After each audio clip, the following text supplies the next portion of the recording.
meus irmãos, olá, minhas irmãs. Muito bom dia, muito boa tarde, muito boa noite. Vai depender da hora que você estiver ouvindo meu vídeo, né? Hoje nós estamos dando continuidade à questão da vida espírita. E nós vamos direto para a pergunta 299, onde Kardec perguntou assim: em que sentido se deve entender a palavra metade, de que alguns espíritos se servem para designar os espíritos simpáticos? Vamos falar sobre isso. Mas antes de mais nada, novamente eu peço a todos vocês, olha aí, agora, dá o like aí, já deu, né? Agora aperta o botão aí, inscrever-se, completa lá, inscrito. E compartilhe o máximo aí o nosso trabalho para todas as pessoas. Inclusive, como todos dizem por aí, isso é importante para que os algoritmos do YouTube, né, entendam que o trabalho tem pessoas que estão gostando e divulguem o máximo também. Isso é o que dizem os grandes profissionais do YouTube aí. Então a gente vai aprendendo aos poucos, né? Muito bem. Então a pergunta 299. Em que sentido se deve entender a palavra metade, de que alguns espíritos se servem para designar os espíritos simpáticos? O Espírito de Verdade nem perdeu muito tempo com essa pergunta. Ele falou assim, ó, a expressão é inexata. Se um espírito fosse a metade do outro, separados os dois, estariam ambos incompletos. Entenderam isso aí? Se um fosse a metade do outro, separados os dois, ambos estariam incompletos.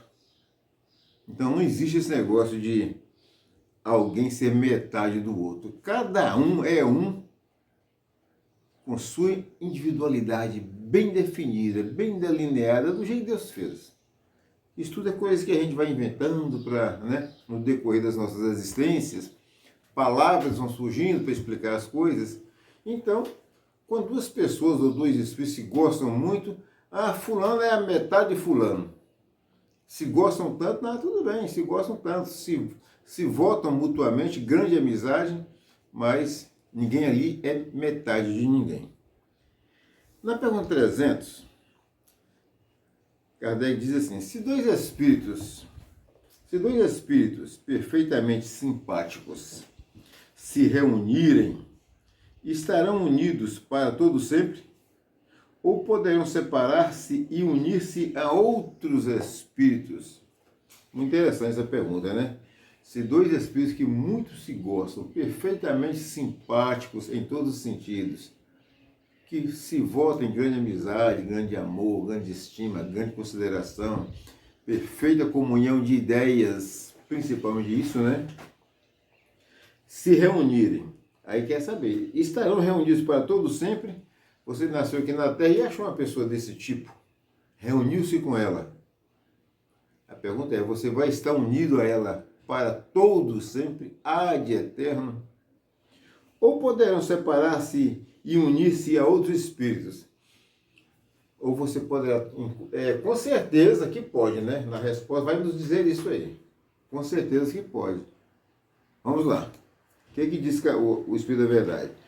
Todos os espíritos estão reciprocamente unidos. Ponto. Falo dos que atingiram a perfeição. Nas esferas inferiores, desde que um espírito se eleva, já não simpatiza, como dantes, com os que lhe ficaram abaixo. Mas isso não é normal até aqui na Terra? Então, lá no mundo espiritual, à medida que o espírito vai evoluindo, é a mesma coisa. Vamos imaginar, está numa esfera lá e tal, e você está lutando, batalhando, encarnando, reencarnando, e até consegue chegar num patamar maior. Por que você chegou naquele patamar? Porque você evoluiu mentalmente, moralmente, adquiriu qualidades, mudou, fez aquela reforma íntima para melhor em você, em todos os sentidos, o espírito X, pode ser você também, fez tudo isso. Você realmente não vai querer mais ficar ligado àqueles espíritos que estão bem mais preguiçosos, bem mais lerdos, vamos dizer, que não querem caminhar em hipótese alguma. As coisas que até você e ele, né, até esse espírito que evoluiu, fazia juntamente com aqueles que ficaram atrás, ele não consegue mais fazer. Perceberam isso? Vamos falar rapidinho assim, algum tipo de vício que todos tinham. Esse que evoluiu, não tem mais esse vício, ele nem quer ficar mais perto daqueles outros. É mais ou menos parecido com aquela pessoa que deixa de fumar e depois consegue parar. Ele não consegue mais ficar perto de pessoas que fumam. Aliás, eu sempre digo, tem pessoa, ele não tem coisa mais chata no mundo que ex-fumante, né? Ex-fumante, depois que ele para de fumar, ele quer corrigir o mundo. Ele vê 1001 defeitos nos comparsas, nos companheiros que continuam viciados, né? Então, no plano dos espíritos, logicamente, aquele espírito que evolui, ele já adquiriu essa consciência, ele não vai ficar criticando o de cá. Até porque se ele ficar criticando, ele vai voltar. Afinal, quando ele evoluiu, e quem evolui não anda criticando o outro, mas ele não se sente bem em permanecer com aquilo, olha bem, ficou muito claro, tá? Desde que o espírito se eleva, já não simpatiza, como dantes, com os que lhe ficaram abaixo. Não é interessante isso aí? Já não simpatiza mais, ele quer ir embora. Ele viu que é bom ter progredido, então ele quer progredir mais ainda. O máximo que ele pode fazer ali, algum dia por missão, alguma, sei lá, qualquer coisa assim do gênero, ele volta ali para ajudar.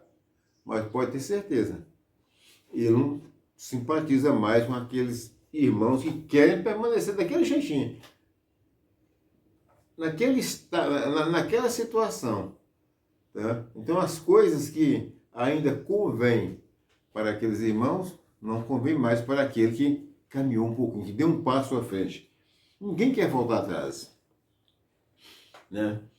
Então, isso é nas esferas inferiores. Então, quer dizer, olha bem, então, esse espírito, assim, por exemplo, né, que está agora bem mais evoluído, ele vai procurar outros que comungam com ele os mesmos ideais. E a esses, ele vai se unir pelos laços de amizade, afeição, afeto, qualquer coisa. Poderá se preparar com esses para encarnações futuras, e é assim que funciona. Na pergunta 301, Kardec perguntou assim, dois espíritos simpáticos são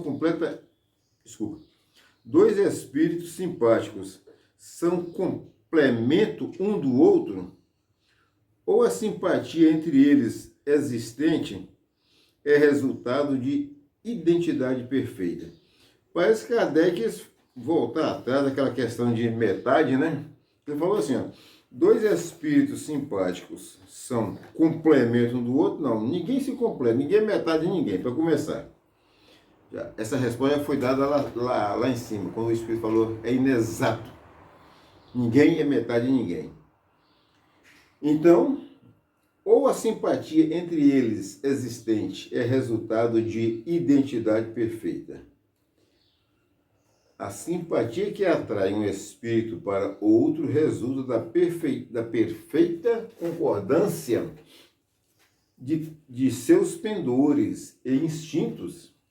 Se um tivesse que completar o outro, o Espírito de Verdade voltou aqui, ó. Se um tivesse que completar o outro, perderia a sua individualidade. Lá naquela pergunta 299, quando ele perguntou em que sentido se deve entender a palavra metade, e que alguns espíritos se servem para designar os espíritos simpáticos, ele foi respondido, a expressão é inexata. Se um espírito fosse a metade do outro, separados os dois, estariam ambos incompletos. Aqui, respondendo a 301, no finalzinho, ele confirma que lá, se fosse metade, unido, perderia sua individualidade. A simpatia que atrai um espírito para outro resulta da perfeita concordância de seus pendores e instintos. Se um tivesse que completar o outro, perderia a sua individualidade. Então, cada um é um, né? A gente se reúne por pendores, bons ou maus. Aqueles de maus pendores e maus instintos, os portugueses antigamente usavam o termo de maus bofes, eles se unem aos seus iguais, certo? Os desiguais não ficam juntos, não. Tá? Quem já está bem, continua procurando sempre a procura de quem está igual a ele, ou talvez até melhor, né?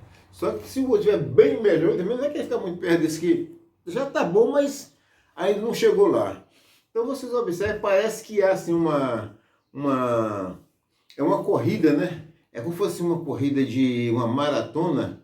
Eu acho, parece não, eu vou dizer, é uma maratona. Nós, espíritos humanos, vivemos uma maratona, correndo. Uns correm mais do que os outros, para chegar à perfeição. Uns param na estrada, outros ficam por ali, quietinho, se contentam com o que está, né? Se satisfazem, se exultam com o que está à volta deles e acham que ali tudo se resume naquilo ali, não precisa mais procurar mais nada. Enquanto o outro está correndo, o outro está indo, estudando, se preparando, procurando não fazer o mal a ninguém, não pensar mal de ninguém, não fomentar guerras entre as pessoas. No nosso Brasil isso não está acontecendo não, né, gente? Nós não estamos quase separados não, né? Então, quem está fazendo isso aí é esse tipo de espírito que fica na retaguarda das coisas, agarrado em suas paixões atrasadas, tá? E se separando e fomentando separação. Agora, pode ter certeza que muitos estão indo embora, estão indo na frente, tá? Então, isso aí foi a resposta da 301. Na 302, eu vou ler rapidinho, a identidade necessária à existência da simpatia perfeita apenas consiste na analogia dos pensamentos, analogia quer dizer semelhança, né? Ou também na uniformidade dos conhecimentos adquiridos. Resposta simples. Na igualdade dos graus de elevação, tá bom? Na igualdade dos graus de elevação. Porque no ponto em que você está, você vai adquirindo também conhecimentos que estão assim em perfeito acordo, em perfeita concordância com a sua elevação, com você é até capaz de absorver, tá? É uma questão também que eu já vi alguém falar, uma questão de expansão da consciência. Nós vamos falar sobre isso ainda, expansão da consciência. Eu fico por aqui, agradeço a Deus Todo-Poderoso, mais uma vez que Deus abençoe a todos vocês e seus familiares.